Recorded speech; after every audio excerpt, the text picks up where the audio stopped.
POV. You're a male praying mantis on your wedding day. It is 5:47 in the morning. You are a male European praying mantis. You are 32 days into your adult life. You weigh half a gram. You woke up 4 minutes ago, and the moment your antennae registered the air, you understood what today is. Last night, somewhere within 200 meters of where you slept, a female of your species released a pheromone plume into the wind.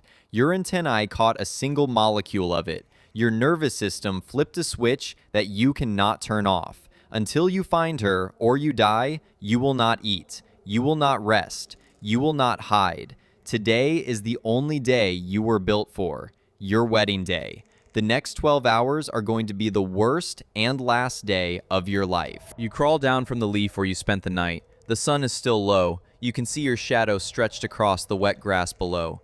Walking is dangerous. You spent your entire adolescence as a nymph being basically invisible, small, mottled, hiding under leaves. You ate aphids. You ate fruit flies. You stayed alive by being unimportant. That stopped about 4 weeks ago. When you molted into your adult form, you grew. You got wings. You got bright green coloring that camouflages you only when you are completely still. The moment you move, you become a snack-sized signal flag for everything that hunts. In the next 2 hours, you will need to cross approximately 15 meters of garden. That distance contains a small bird that eats mantises in the morning when they are slow from the cold, a western fence lizard who has been watching this patch for days, a larger species of wasp that paralyzes and buries insects your size, and several other adult male mantises following the same pheromone trail you are. If you encounter another male, one of you will try to eat the other. You move in short bursts. You freeze between each one for a count of about 30 seconds, swaying gently to mimic a leaf in the wind. Your large compound eyes scan continuously. You are the most exposed you have ever been. You spot her at 9:11 in the morning. She is on the stem of a goldenrod flower, motionless, head tilted at exactly the angle that says she is hunting. She is twice your size. She has eaten recently. You can see the slight bulge of her abdomen. This is good news. Studies in the wild of Mantis religiosa, your species, show that sexual cannibalism happens in about 13 to 28% of mating attempts.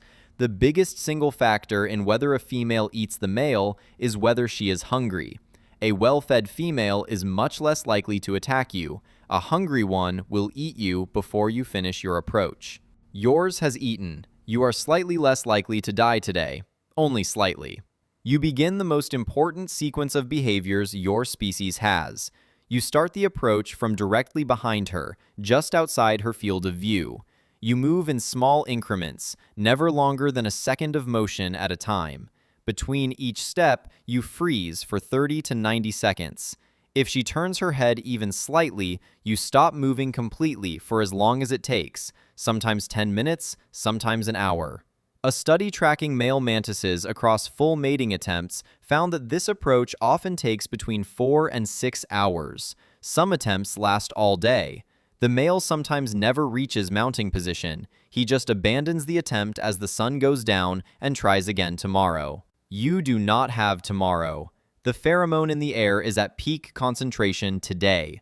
Tomorrow, she may have mated with someone else. Tomorrow, you may be dead.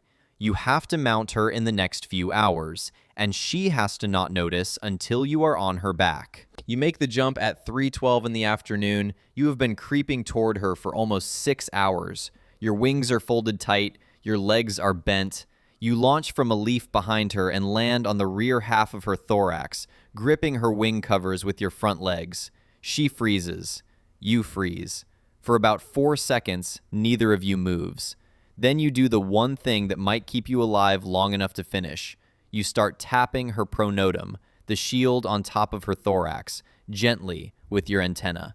This is the chemical and tactile signal your species uses to say, "I am a mate, not a meal." She has the same sensory system. She processes the signal. She does not turn around. She does not strike. The signal worked. You shift forward. You position your abdomen against hers. You connect. The actual transfer of your sperm packet, your spermatophore, will take roughly 2 to 6 hours. You will be physically attached to her for that entire time. The next part is the part everyone has heard of. She turns her head. She has decided. Her front legs swing back.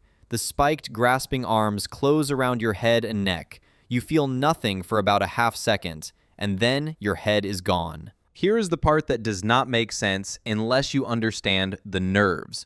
Your mating behavior is not controlled by your brain.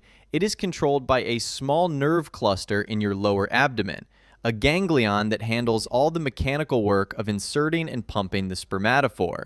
While your head was attached, that ganglion was being held back by an inhibitory signal from a second cluster of nerves in your head, called the subesophageal ganglion. When she removed your head, she removed the brake. This was figured out in 1935 by an entomologist named Kenneth Roeder, who surgically decapitated male mantises in his lab and watched them mate more enthusiastically than they had before he removed the head. The published paper was unambiguous.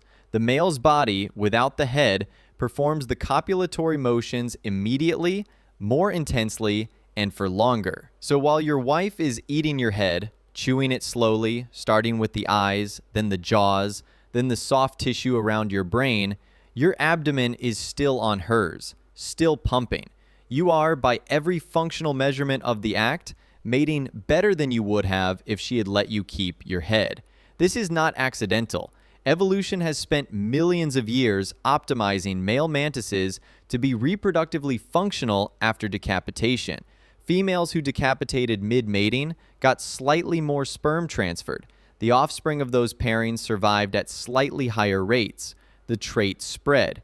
You are the end product of an evolutionary arms race in which losing your head was actually the winning strategy. By 5 in the afternoon, your headless body finishes the job. The spermatophore is transferred. Your remaining body weight is now extra protein for her. She eats the rest of you. The thorax, the wings, the legs. By 6 in the evening, there is nothing left except your front grasping arms, which she discards because the spines on them are not worth chewing through. Your sperm is inside her. The female mantis will use it to fertilize her eggs over the next 1 to 2 weeks. The protein from your body will go directly into the yolk of those eggs. A research study has measured this. Female mantises who eat the male during sex produce ootheca, egg cases, with significantly more eggs and higher offspring survival rates than females who let the male go. In purely evolutionary terms, you won today. You are also dead. About 10 days later, your wife produces a foamy egg case. It hardens into a dark brown lump glued to the underside of a leaf, about the size of a peanut. Inside are between 50 and 200 fertilized eggs. Her eggs, your sperm. The female will lay 1 to 3 of these cases in her remaining life, then die before the eggs hatch. In spring, the babies, called nymphs, emerge. They are about 1/4 of an inch long. Within hours of hatching, they begin eating each other. Cannibalism among newly hatched mantises is the default. Of the 200 eggs in your ootheca, maybe 1 or 2 of your offspring will reach adulthood. It is 6:53 in the evening of the day you were built for. Your wife is washing her face on the goldenrod stem. You are gone. Your DNA is locked inside a foam case glued to a leaf. Most of your children will eat each other before next summer. 2 of them, maybe, will make it. You were a male praying mantis. Your job was to be eaten so your wife had enough protein to make eggs. You did your job. If you made it to the end, hit subscribe. Next week, you wake up as the wife.